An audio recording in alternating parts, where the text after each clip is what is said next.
Halo semua, perkenalkan nama saya Azril Julian Syatra. Saya berasal dari Prodi Manajemen Pajak. Di sini saya akan menjelaskan mengenai materi komunikasi perpajakan dengan judul Ruang Lingkup Studi Komunikasi Perpajakan. Nah, pada pembahasan hari ini saya akan membahas mengenai apa itu komunikasi, apa itu perpajakan, dan apa itu komunikasi perpajakan. Nah, sebelum itu kita akan membahas lebih dalam mengenai definisi komunikasi. Nah, teman-teman, komunikasi itu adalah suatu proses untuk menyampaikan dan menerima pesan antara dua orang atau lebih agar bisa saling memahami komunikasi.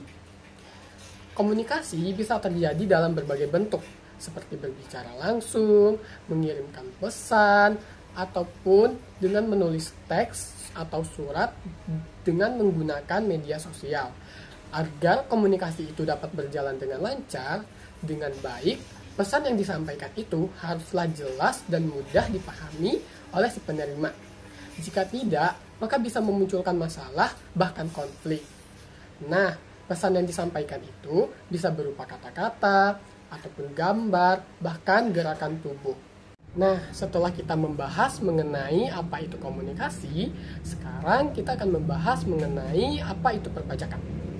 Nah, pajak itu adalah suatu kontribusi wajib yang dikenakan oleh pemerintah kepada individu ataupun badan usaha yang bersifat memaksa tanpa imbalan secara langsung.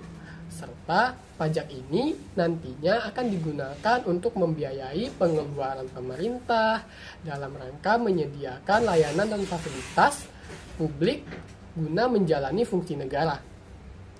Pajak sendiri diatur oleh undang-undang dan setiap warga negara atau badan usaha itu yang memenuhi syarat sebagai wajib pajak akan dikenakan pajak sesuai dengan peraturan yang berlaku. Setelah kita membahas mengenai apa itu komunikasi dan apa itu perpajakan, lalu apa ya itu komunikasi perpajakan? Nah, komunikasi perpajakan adalah penyampaian informasi, edukasi, serta interaksi mengenai sistem perpajakan. Komunikasi ini dilakukan antara si wajib pajak dengan otoritas pajak seperti Direktorat Jenderal Pajak ataupun antar pegawai otoritas pajak itu sendiri. Tergantung jenis komunikasinya. Komunikasi perpajakan sendiri memiliki tujuan utamanya adalah untuk memastikan bahwa wajib pajak dapat memahami apa saja yang menjadi hak dan kewajiban perpajakan mereka, serta dapat meningkatkan kepatuhan terhadap peraturan yang berlaku. Komunikasi perpajakan juga terbagi menjadi dua, yaitu ada komunikasi internal dan ada komunikasi eksternal. Nah, teman-teman, komunikasi perpajakan sendiri kan terbagi menjadi dua. Yang pertama ada komunikasi internal. Nah, apa ya itu komunikasi internal? Komunikasi internal adalah komunikasi yang terjadi di dalam lingkungan otoritas pajak itu sendiri, seperti komunikasi antar pegawai DJP ataupun kantor pajak daerah lainnya.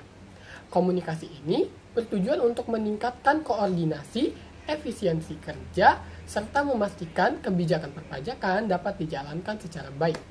Komunikasi internal meliputi koordinasi antar pegawai pajak untuk memastikan prosedur administrasi dapat berjalan dengan lancar, tepat, dan diskusi kebijakan untuk menyusun aturan yang lebih efektif, serta memberikan pelatihan bagi petugas pajak agar dapat memberikan pelayanan yang lebih baik kepada masyarakat. Nah, teman-teman, jenis komunikasi perpajakan yang kedua adalah komunikasi eksternal. Apa ya itu komunikasi eksternal? Nah, komunikasi eksternal adalah komunikasi yang terjadi antara otoritas pajak seperti Direktorat Jenderal Pajak dengan pihak luar seperti masyarakat, media, dan instansi lain. Komunikasi ini bertujuan untuk memberikan informasi, edukasi, serta meningkatkan kepatuhan pajak terhadap pihak luar mengenai perpajakan itu sendiri. Komunikasi eksternal ini dapat berupa sosialisasi, penyuluhan, melalui seminar ataupun media sosial.